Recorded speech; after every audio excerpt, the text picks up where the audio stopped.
Welcome back to the Isuzu Living Legends Restoration Project. It's been over a year since we began our search to find and restore a truly legendary Isuzu bakkie. We received hundreds of incredible stories from owners across the country, but in the end, there could be only one winner. His name, Stefanus Olivier. Dit was nie die enigste Isuzu in Polen nie. Dit was die enigste Isuzu in Europa. Daar verkoop die ouens, jy weet hierdie storie oor dat jy met chipolie 'n dieselbakkie kan ry is waar. A team of our best technicians set about to restore this tough-as-nails bakkie to its former glory. Having explored 2 continents and clocked up over 460,000 kilometers in 19 years, this would be no easy task.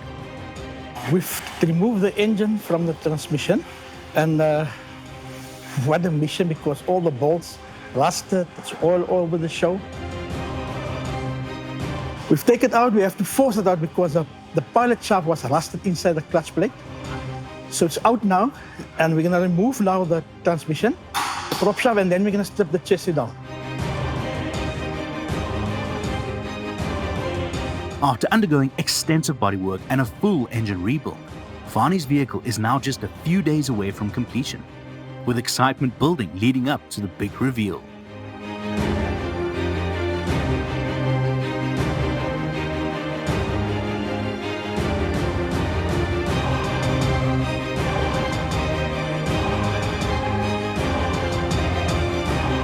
We are at an exciting phase of the project now.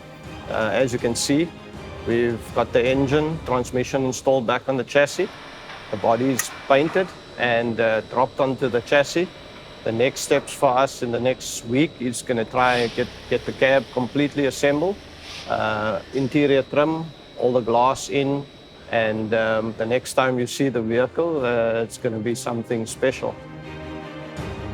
In the next episode, pressure mounts as the team push to complete the reassembly. Will all their hard work pay off? Will Fanie be satisfied with the results? Watch the next episode to find out.